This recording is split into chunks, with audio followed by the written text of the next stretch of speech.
Hello everyone, welcome to another lecture of physics. आज हम physics के इस लेक्चर में अपने टारगेट 2021 वाले लेक्चर को आगे कंटिन्यू करेंगे। इस सीरीज़ में हम लोग चार्ज एंड इलेक्ट्रिक फील्ड को स्टडी कर रहे थे। अभी तक अगर आपने इससे पहले फर्स्ट लेक्चर नहीं देखा है तो उसको विजिट करिए। उसमें चार्ज के सारे बेसिक पॉइंट्स को डिस्कस किया गया है, उसका डीपीपी आपको दिया गया है, उसको पढ़िए, डीपीपी सॉल्व करिए और फिर इस लेक्चर पर आइए ताकि आपके हर क्वेश्चन आसानी से क्या हो पाएँ, सॉल्व हो पाएँ। अब आप जरा यहाँ समझिए कि आज हमें आगे इस चैप्टर को कंटिन्यू करना है, ठीक है ना। तो हम लोग इसको आगे प्रोसीड करते हैं और इसको पढ़ने की क्या करते हैं और समझने की पूरी कोशिश करते हैं, ठीक है ना। तो चलिए यहाँ पर सबसे पहले हम लोग देखते हैं ऑन द बेसिस ऑफ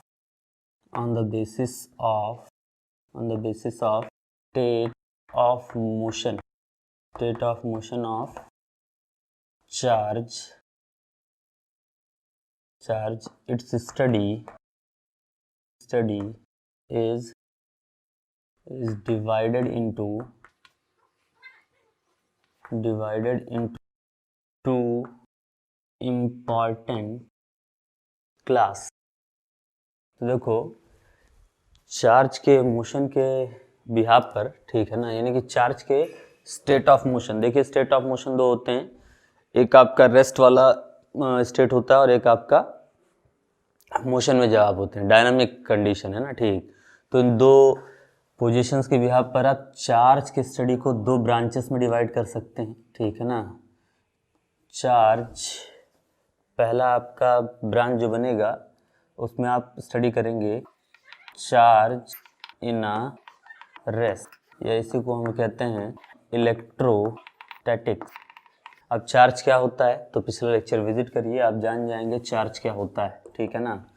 और दूसरा ब्रांच आपका होता है चार्ज इन मोशन, या इसी को आप इलेक्ट्रो डायनामिक्स और इलेक्ट्रो मैग्नेटिज्म कह सकते हैं। और इसके फर्दर दो क्लासेस होते हैं, पहला आपका होता है करंट इलेक्ट्रिसिटी या इलेक्ट्रिक करंट, और दूसरा आपका होता है मैग्नेटिज्म। तो चार्ज के इन दो प्रॉपर्टीज़ को हम लोग को पूरा स्टडी करना है।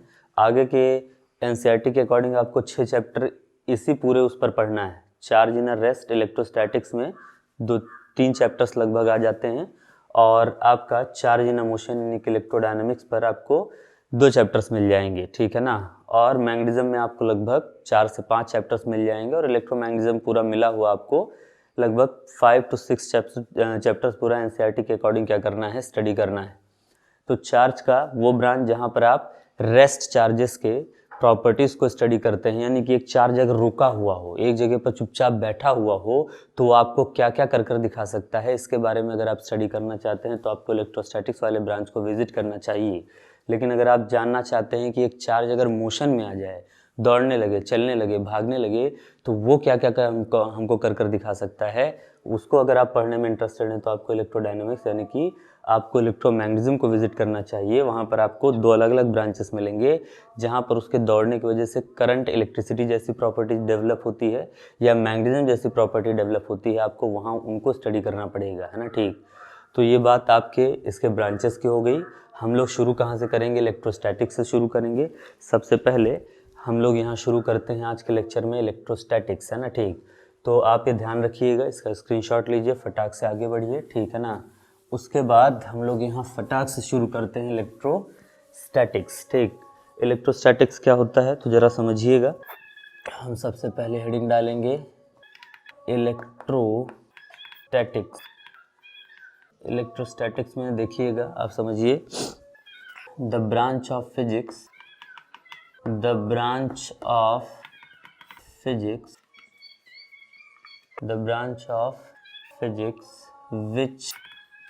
which deals with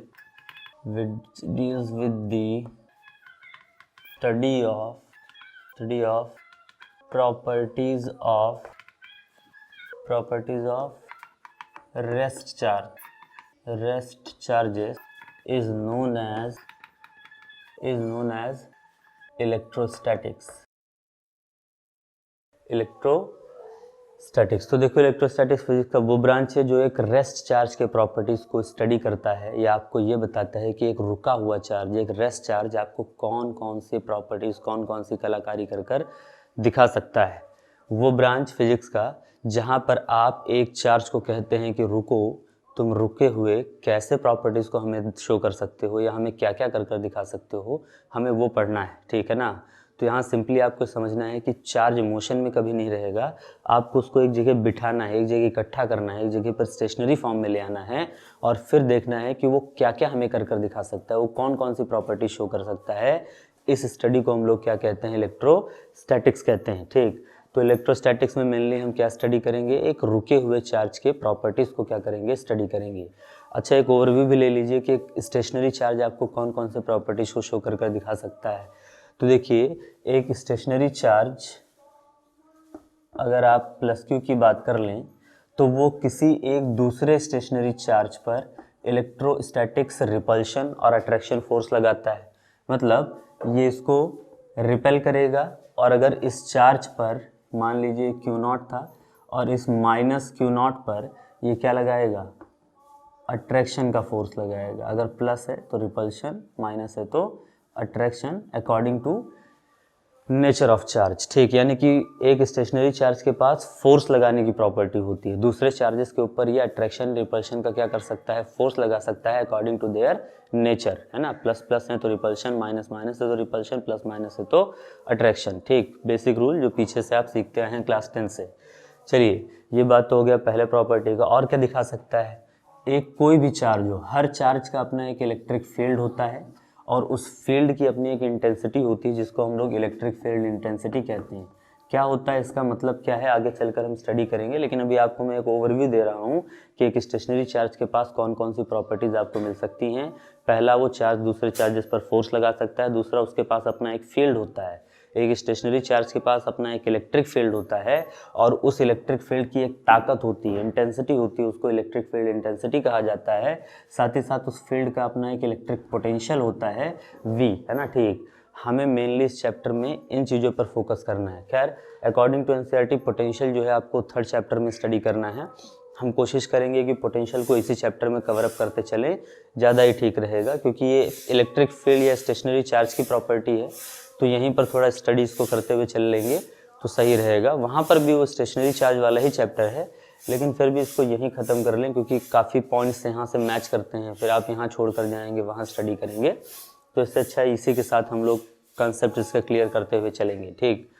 तो मतलब ये है कि सबसे पहले हम लोग पढ़ लें कि ये फोर्सेस कितना लगाते हैं, फोर्स के बारे में स्टडी कर लिया जाए, तो उसके बाद फिर इलेक्ट्रिक फील्ड और इलेक्ट्रिक पोटेंशियल देख लिया जाएगा, ठीक।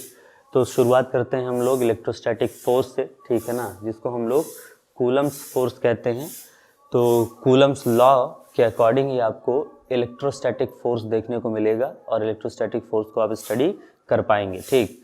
तो चलिए आइए देखते हैं हम लोग सबसे पहले इलेक्ट्रोस्टैटिक्स के ब्रांच में कूलम्स लॉ क्या होता है, यानी कि कूलम्स फोर्स क्या होता है, ये समझने की कोशिश करते हैं।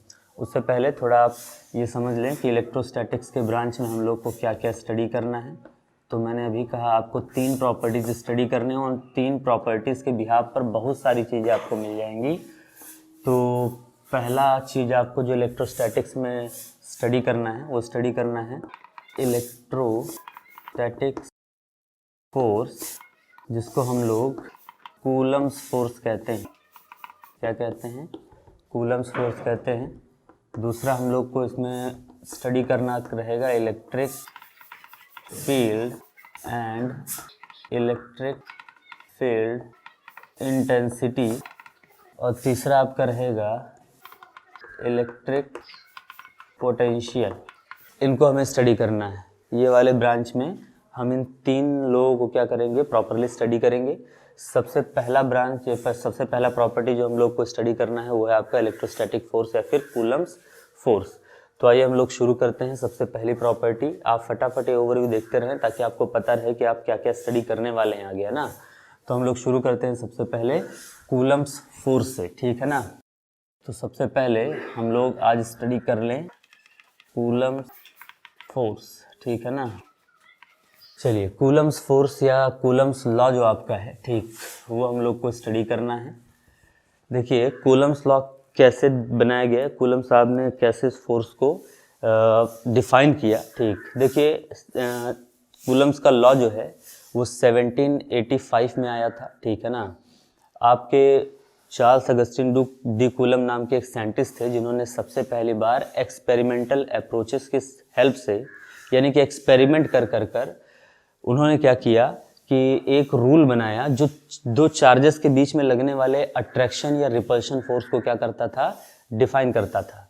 यानी कि अगर मैं कहूँ कि ये चौक एक चार्ज है, इसको आप एक प्लस Q1 चार्ज कह दें और इसको प्लस Q2 चार्ज कह दें, तो इन दोनों लोगों के बीच में लगने वाला जो फोर्स है रिपल्शन का, उसका वैल्यू कैसे फाइंड आउट किया जाए, यानी कि मैं कैसे निकालूं कि ये कितने फोर्स एक दूसरे को रिपेल कर रहे हैं, इसको अगर आप निकालना चाहते हैं तो आपको कूलम्स लॉ की हेल्प लेनी ही पड़ेगी।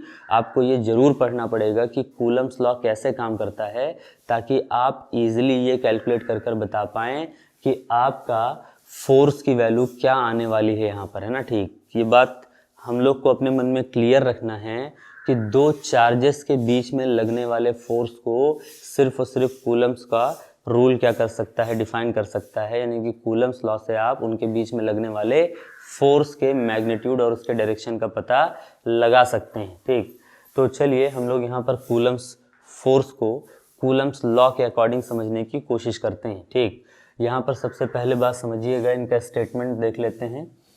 इन 1785 Charles Augustine D coulomb define force of attraction or force of repulsion between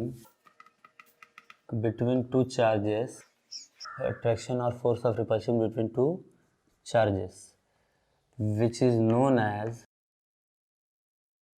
Coulomb's law, जिसको कूलम्स का लॉ कहा जाता है। और कूलम्स का लॉ क्या है, ठीक, द फोर्स ऑफ अट्रैक्शन और repulsion between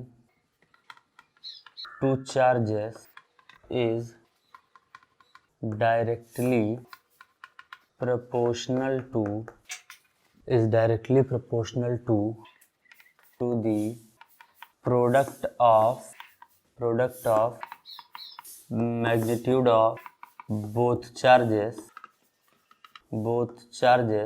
and inversely proportional to square of the distance between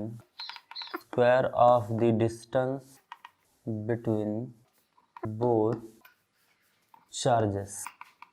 तो इसे कहा जाता है कूलम्स लॉ।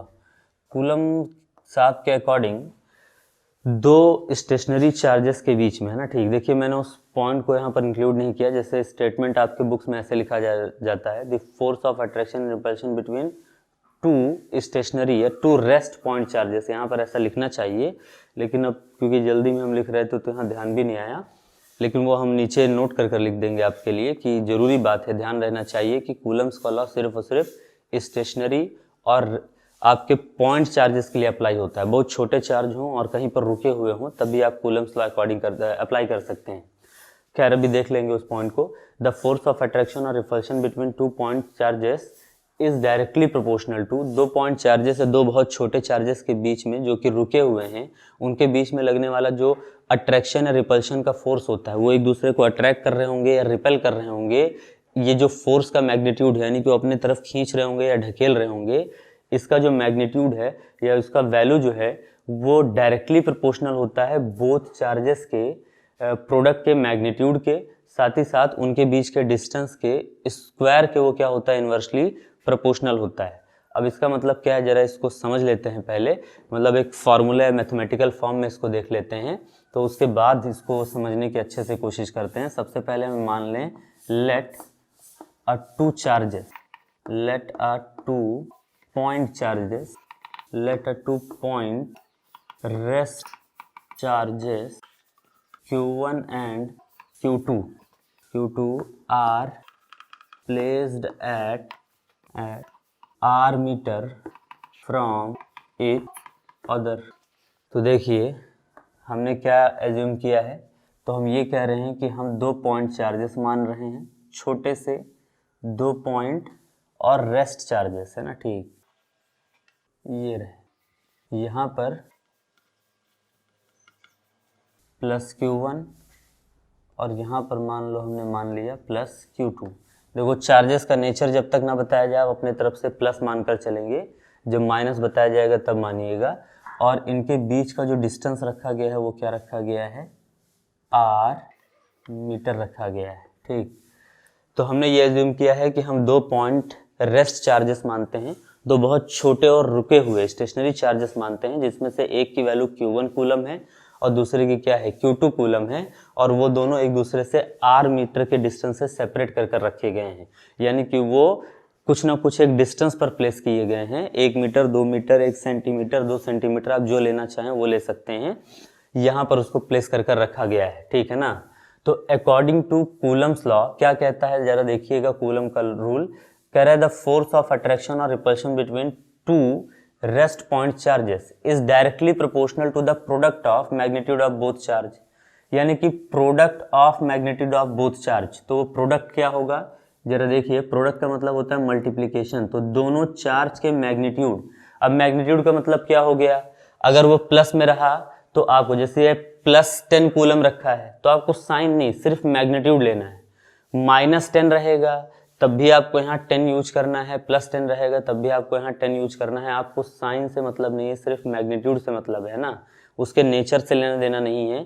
कूलम्स के रूल में आपको सिर्फ चार्ज का मैग्नीट्यूड यूज करना है, उसका नेचर यूज नहीं करना है। इसीलिए उस शब्द का इस्तेमाल कर लिया गया है कि दोनों चार्जेस के मैग्नीट्यूड का प्रोडक्ट आपको लेना है, यानी कि Q1 और Q2 का नेचर आपको इंक्लूड नहीं करना है। प्लस में हो तब भी आप सिर्फ न्यूमरल वैल्यू लीजिएगा, है ना, ठीक।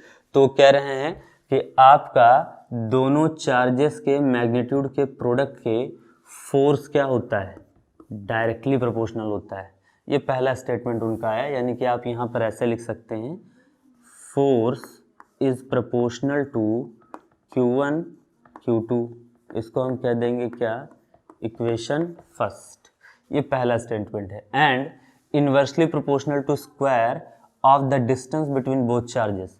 और इनवर्सली प्रोपोर्शनल होता है फोर्स किसके, उन दोनों चार्जेस के बीच के सेपरेशन के स्क्वायर के, यानी कि force is inversely proportional to 1/r²। Inversely में मतलब आ गया आपका 1/r, तो इसको हम कह देंगे इक्वेशन सेकेंड।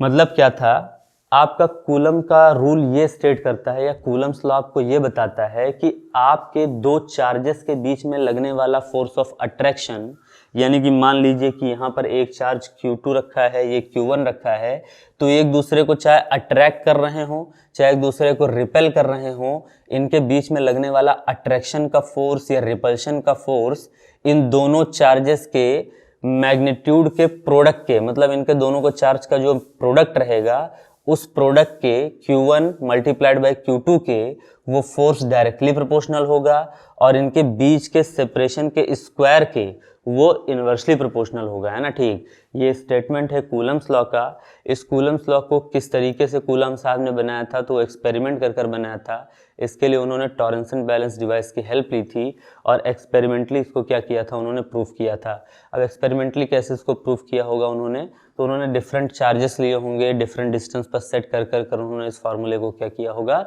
डिफाइन किया होगा, है ना, ठीक। देखिए जब हम लोग ये जो सीरीज चला रहे हैं, इसके अलावा जब इस चैप्टर के लेक्चर्स बनाएंगे तो वहाँ आपको डिटेल में समझाएंगे कि कूलम्स लॉ क्या है, कैसे उसको लाया जाता है। लेकिन क्योंकि अभी हमारा टारगेट ये है कि हम 3 से 4 लेक्चर के अंदर पूरा चैप्टर कंसेप्ट के साथ ख़त्म कर लें, तो यहाँ बहुत डीप में बातें करना थोड़ा आपके लिए फिर नुकसान कर सकता है, ठीक। इससे अच्छा है कि हम फटाफट देखते चलें कि रूल्स किस तरीके से लाए गए हैं, कंसेप्चुअली उसको समझ लें और उसके न्यूमेरिकल्स को पिक करना सीख जाएं।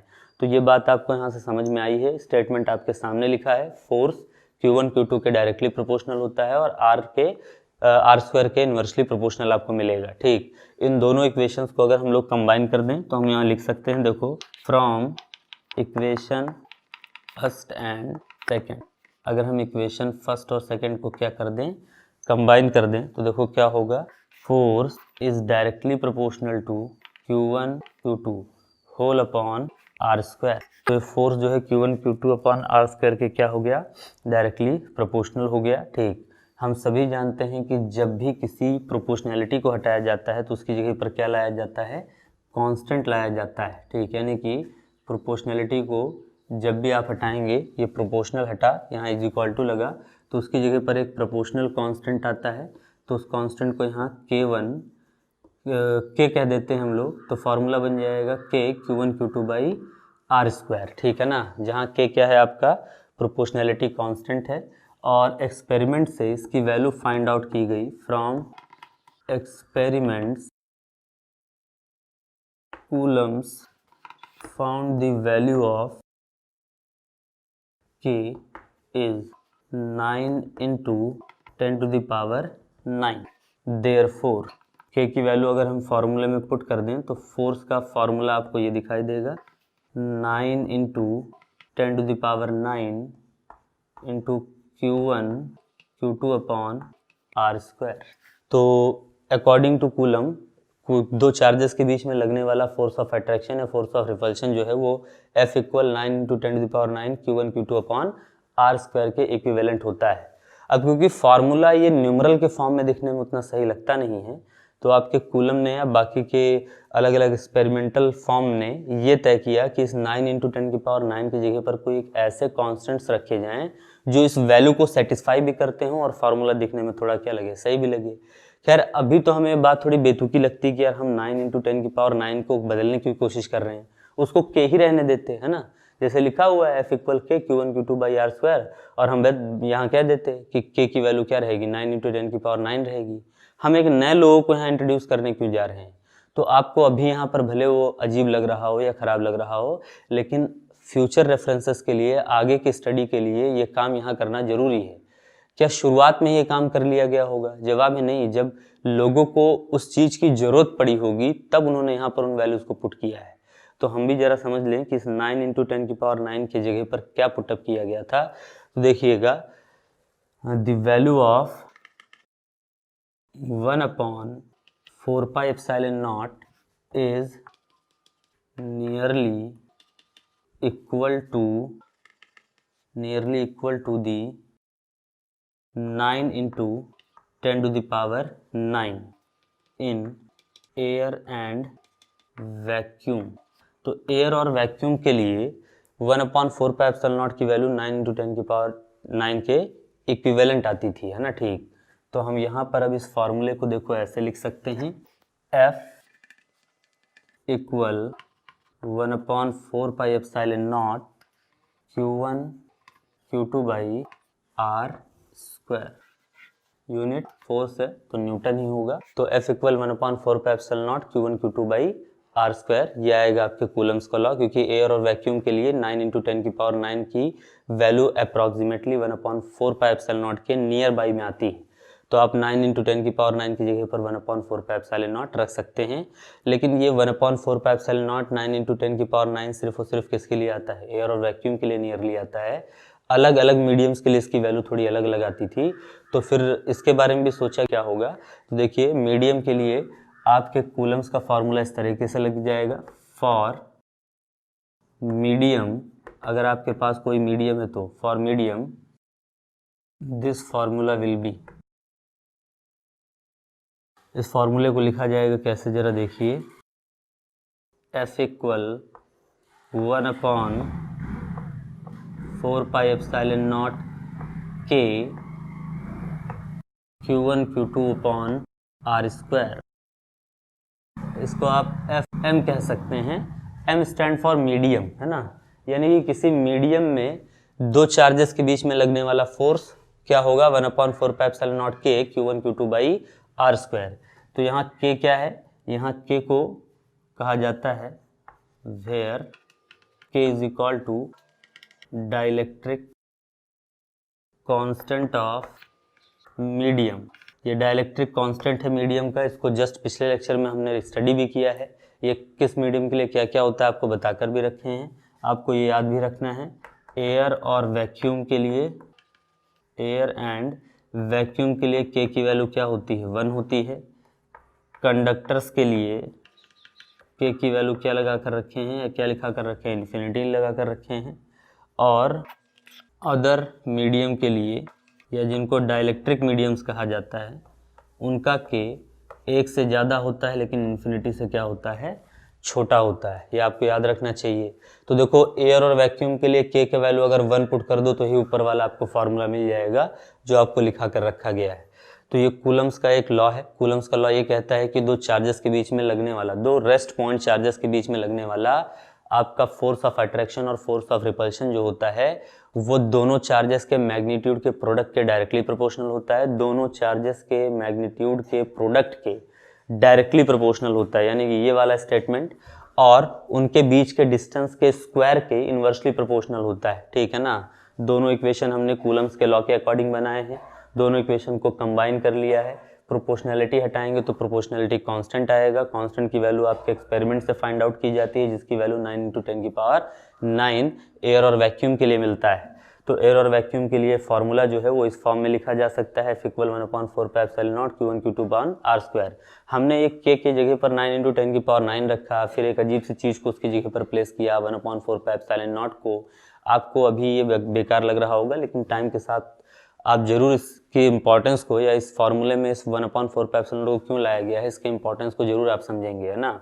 ये आपके एयर और वैक्यूम के लिए। लेकिन अगर किसी मीडियम के लिए बात की जाए तो फार्मूला होता है 1/4πε0 K Q1 Q2/r², जहाँ K आपका डाइलेक्ट्रिक कांस्टेंट है मीडियम का और इसका वैल्यू अलग अलग मीडियम के लिए अलग अलग होता है। एयर और वैक्यूम के लिए K1 होता है, कंडक्टर्स के लिए K इन्फिनिटी होता है, और अदर मीडियम के लिए K जो होता है वो 1 से छोटा लेकिन इन्फिनिटी से 1 से बड़ा लेकिन इन्फिनिटी से छोटा होता है। मतलब K की वैल्यू 5 होगी, 50 होगी, 15 होगी किसी मीडियम के लिए, बस इन्फिनिटी से छोटा रहेगा, मतलब कोई फाइनाइट नंबर रहेगा लेकिन 1 से क्या रहेगा, ज़्यादा रहेगा। ठीक, तो ये आपको ध्यान रखना है कि ये ओवरव्यू आपके कूलम के रूल का है। एक बात और हमेशा कूलम के रूल में याद रखिएगा कि कूलम का रूल जो होता है वो सिर्फ और सिर्फ पॉइंट और रेस्ट चार्जेस के लिए लगता है। जैसे मैं यहाँ पर लिख दूँ ये कैसा चार्ज है, पॉइंट एंड रेस्ट चार्ज, है ना। यानी कि छोटा सा हो, पॉइंट का मतलब होता है बहुत बड़े चार्जेस ना हो, छोटे चार्ज हो, और ये भी आपका क्या होगा, पॉइंट एंड रेस्ट चार्ज। ठीक, तो ये बात आपको ध्यान रखना है कि ये सिर्फ और पॉइंट और रेस्ट चार्जेस के लिए लगेगा। इसका स्क्रीनशॉट लीजिए तो हम लोग आगे के पॉइंट्स पर बढ़ें। ठीक, फटाक से इसको देखिए। तो अब आगे हम लोग बढ़ते हैं, देखते हैं कि आगे की तरफ हम लोग क्या देखा जाएगा। आगे आप फटाक से देखिएगा। अगला एक इम्पॉर्टेंट बात आपको लिखना है जो आपको याद रखना है, अभी आपको बताए भी लेकिन उसको लिख भी लीजिए ताकि आप पढ़ें तो याद रहे। Coulomb's law is only applicable for Coulomb's law is only applicable for point rest charges. ठीक, ये सिर्फ पॉइंट रेस्ट चार्जेस पर ही अप्लाई किए जा सकते हैं, मतलब बहुत छोटे चार्ज हो, रुके हुए चार्ज हो, तभी आप कूलम्स का लॉ अप्लाई कर सकते हैं। इस बात को ध्यान में रखिएगा। ठीक, और एक बात हम लोग फटाफट देख लेते हैं कि देखो अगर एयर और वैक्यूम होगा, ठीक, तो आपका एयर और वैक्यूम होगा तो आपके फोर्स का फॉर्मूला बनेगा F = 1/4πε0 Q1 Q2/r²। और अगर कोई मीडियम होगा तो उस मीडियम के लिए फार्मूला जो बनेगा वो F = 1/4πε0 K Q1 Q2/ क्या होगा, r² होगा। इसको हम F मीडियम कह देते हैं। जहाँ इस फार्मूले में कौन क्या है जरा समझ लीजिए। वेयर F इक्वल क्या है आपका, फोर्स है, फोर्स बिटवीन टू चार्जेस, दोनों चार्जों के बीच में लगने वाला फोर्स है। Q1 क्या है, मैग्नीट्यूड ऑफ फर्स्ट चार्ज, दोनों चार्जेस में से एक चार्ज का मैग्नीट्यूड। Q2 क्या है, मैग्नीट्यूड ऑफ सेकेंड चार्ज। और R क्या है, R है डिस्टेंस बिटवीन बोथ चार्जेस, और 1/4πε0 क्या है, 9 × 10⁹ यूनिट्स। अब ये यूनिट्स क्या है, तो अभी आप जस्ट इसी के बाद मैं आपको इसका यूनिट और डायमेंशन निकाल कर दिखाऊंगा, तो फिर आप याद कर लेंगे कि 1/4πε0 का यूनिट क्या होता है। अभी आप यूनिट लिख लीजिए, है ना, ठीक। और इस तरफ बाकी सब चीज़ें सेम है। FM मीडियम के अंदर दो चार्जेस के बीच लगने वाला फोर्स है, Q1 Q2 वही दोनों, फर्स्ट चार्ज सेकंड चार्ज का मैग्नीट्यूड R, दोनों चार्जेस के बीच का डिस्टेंस। इसमें जो एक एक्स्ट्रा चीज़ बढ़ा है उसका हम वैल्यू लिख देते हैं कि क्या है आपका dielectric constant of medium, यानी कि अगर आपका एयर और वैक्यूम है तो आप के की जगह पर 1 रख दीजिएगा, तो आपको ये वाला फार्मूला मिल जाएगा। अगर कोई मीडियम है, सॉरी कंडक्टर है, तो के आपको इन्फिनिटी ले लेना है। और कोई डाइलेक्ट्रिक मीडियम है, डाइलेक्ट्रिक मीडियम्स यानी कि अदर देन एयर और वैक्यूम और कंडक्टर्स, है ना, कंडक्टर्स को और एयर और वैक्यूम को छोड़कर जितने मटेरियल्स होते हैं उन मीडियम्स को डाइलेक्ट्रिक मीडियम कहा जाता है। और इनका के 1 से ज़्यादा होता है, लेकिन इन्फिनिटी से होता है छोटा, ठीक है ना। तो ये आपको याद रखना है, ठीक। अच्छा, आप इसको इक्वेशन क्या कह दीजिए, फर्स्ट, और इसको कह दीजिए इक्वेशन सेकंड, और इक्वेशन फर्स्ट को सेकंड से डिवाइड कर दीजिए, ठीक। यहाँ देखिए आप, यहाँ हम कर रहे हैं, देखिए, dividing equation first and second. तो इक्वेशन फर्स्ट क्या है जरा देखिए, F, और इक्वेशन सेकंड है F मीडियम। तो ये है 1/4πε0 Q1 Q2 R² whole divided by 1/4πε0 K Q1 Q2 R²। ये पूरा क्या हो जाएगा, कैंसल, 1/4πε0 से 1/4πε0 कैंसल। ये अपॉन के अपॉन में है तो पलट कर कहाँ चला जाएगा, ऊपर चला जाएगा, यानी कि F मीडियम इक्वल क्या आ जाएगा, K।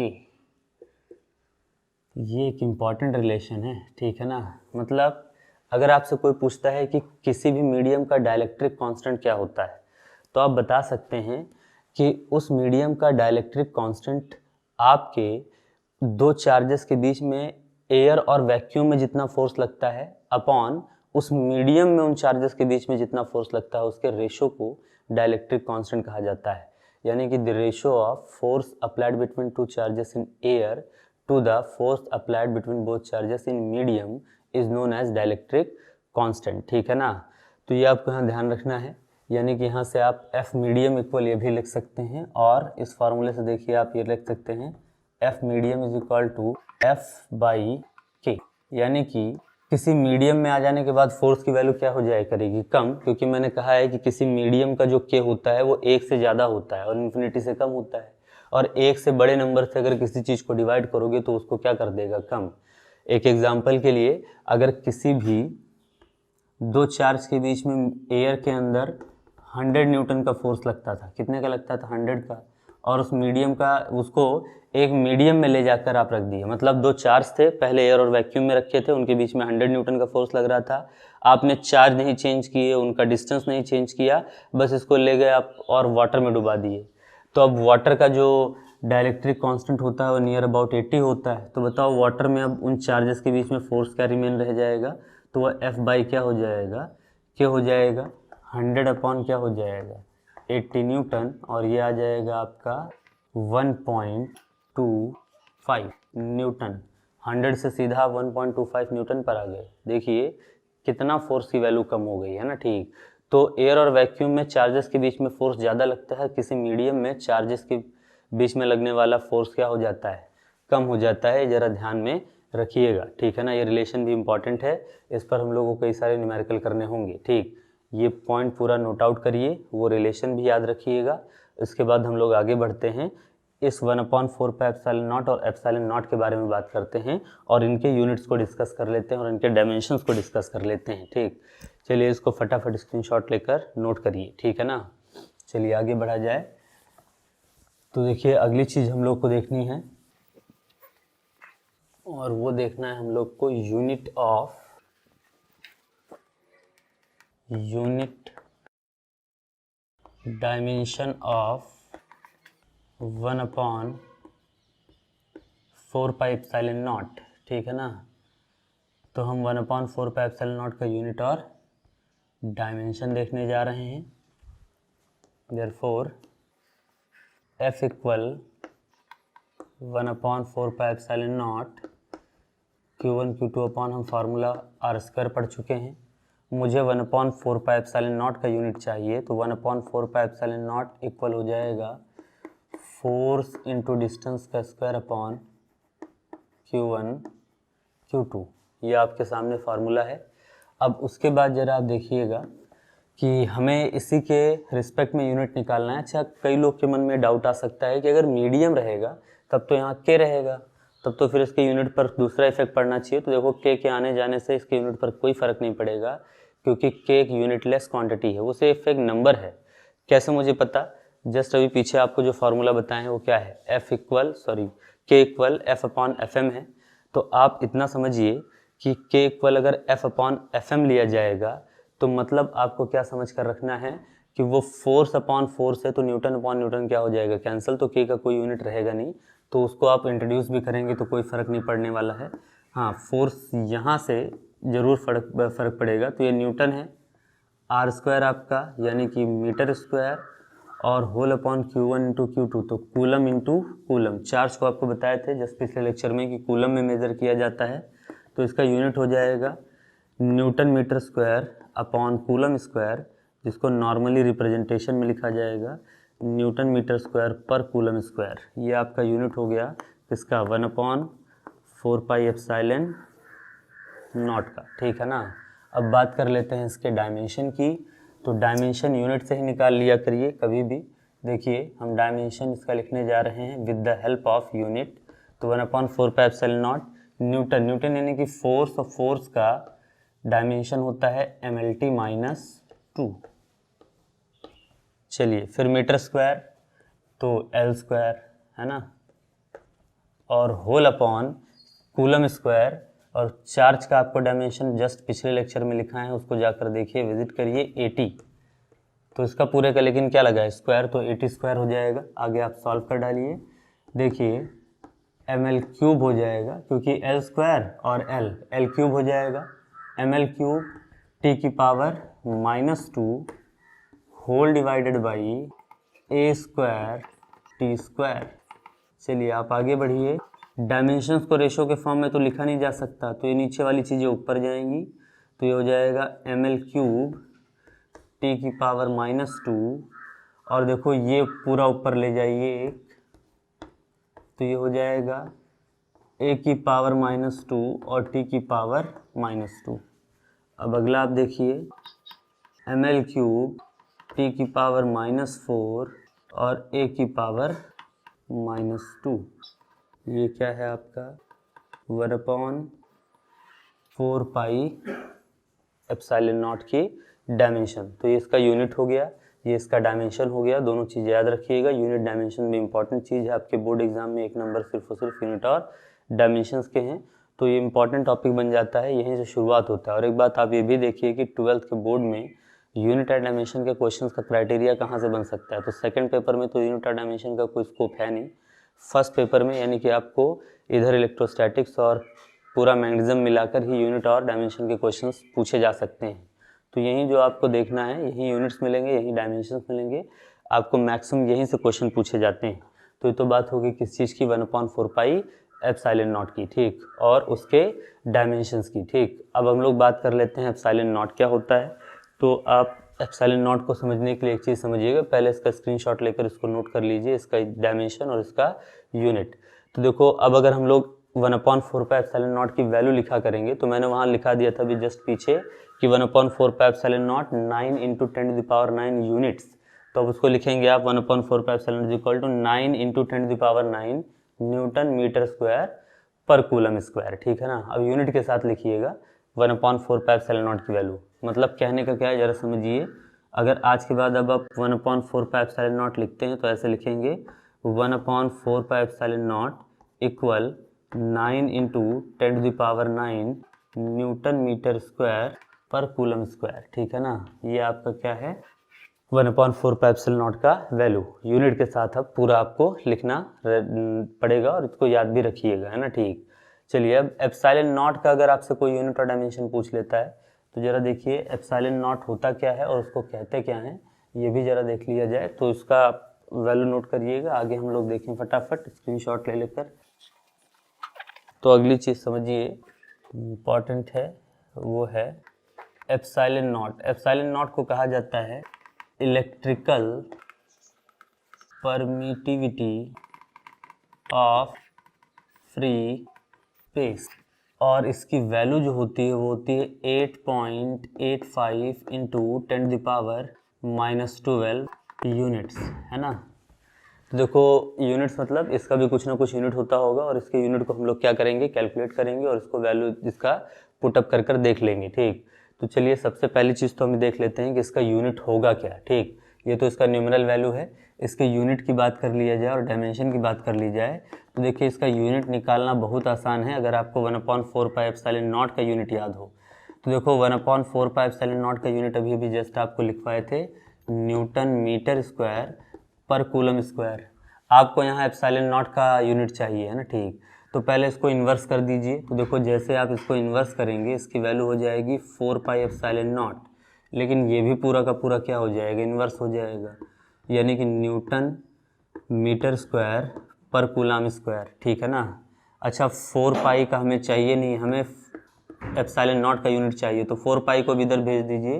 कूलम स्क्वायर अपॉन में है, पलट कर ऊपर चला जाएगा। देखिए न्यूटन मीटर स्क्वायर पर कूलम स्क्वायर होता है तो पर का मतलब ऊपर चला जाएगा, तो ये हो जाएगा coulomb square whole divided by 4 pi into newton metre square. ये 4 पाई यहाँ से आया है, न्यूटन मीटर स्क्वायर आगे शिफ्ट कर दिया गया है।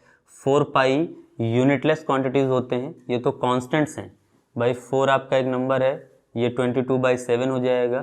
तो आपका जो पूरा आंसर आएगा वो आएगा coulomb square upon newton metre square, यानी कि अब एप्सिलॉन नॉट का यूनिट आप लिखेंगे कूलम स्क्वायर पर न्यूटन मीटर स्क्वायर। ठीक, ये एप्सिलॉन नॉट का क्या आ गया, यूनिट आ गया। और अब आप इसका क्या याद कर लीजिए, डायमेंशन। तो डायमेंशन मैंने भी जस्ट आपसे कहा कि आप अगर 1/4 पाई एप्सिलॉन नॉट का डायमेंशन निकाल चुके हैं तो जस्ट उसी का आपको उल्टा करना रहेगा। 1/4 पाई एप्सिलॉन नॉट का डायमेंशन हम लोग क्या निकाले थे, तो वो हम लोग निकाले थे ml³ ⁻⁻4 एंड a⁻⁻2। तो आपको यहाँ से एप्सिलॉन नॉट चाहिए, मैंने कहा इसको रिवर्स कर दीजिए 4 पाई एप्सिलॉन नॉट। देखिए इसको रिवर्स करने का मतलब इनके पावर के साइन को रिवर्स कर दीजिए, है ना। ठीक, इसी में काम चल जाएगा आपका, यानी कि आपका ये आ जाएगा m इनवर्स l⁻⁻3 t⁻4 और a⁻2, यानी कि जो माइनस में थे वो प्लस में हो गए, जो प्लस में थे वो माइनस में हो गए। अब आपको एप्सिलॉन नॉट का यूनिट चाहिए तो आपको 4 पाई को हटा देना होगा, और 4 पाई डायमेंशनलेस क्वांटिटी होते हैं तो आपका डायमेंशन यही आ जाएगा जो लिखा हुआ है। एप्सिलॉन नॉट का dimension m inverse l-3 t4 और a स्क्वायर, ठीक है ना। ये आपका क्या होगा एप्सिलॉन नॉट का डायमेंशन। ठीक, तो एप्सिलॉन नॉट का यूनिट आपके पास कूलम स्क्वायर पर न्यूटन मीटर स्क्वायर है और डायमेंशन इसका m इनवर्स l-3 t⁻4 और a स्क्वायर है। ठीक, अब अगर आप एप्सिलॉन नॉट की वैल्यू लिखें तो जैसे यहाँ पर आपने यूनिट्स लिखा है, तो अब के बाद जब आप एप्सिलॉन नॉट का न्यूमरल वैल्यू दिखाया करिएगा 8.85 इंटू 10⁻⁻12, तो यूनिट के साथ दिखाया करिएगा कूलम स्क्वायर पर न्यूटन मीटर स्क्वायर, ठीक है ना। ये एप्सिलॉन नॉट का वैल्यू है। ठीक, तो आप कूलम के रूल के अकॉर्डिंग जितने भी पॉइंट्स हो सकते हैं आपको डिस्कस कर कर बता दिए गए हैं। आपसे जितना भी हो सके इस क्वेश्चन को अच्छे से प्रैक्टिस करिए। आज के लेक्चर का डीपीपी आपको लिंक में डिस्क्रिप्शन में मिल जाएगा। ठीक, इसको अच्छे से प्रैक्टिस कर लीजिएगा। अगले लेक्चर में हम लोग एप्लीकेशन ऑफ कूलम्स लॉ को क्या करेंगे, डिस्कस करेंगे। आगे के लेक्चर्स के लिए आप चैनल को सब्सक्राइब कर लें ताकि आपको अपडेट्स चैनल्स के लगातार मिलते रहें। तो बाकी का अगले लेक्चर में देखा जाएगा।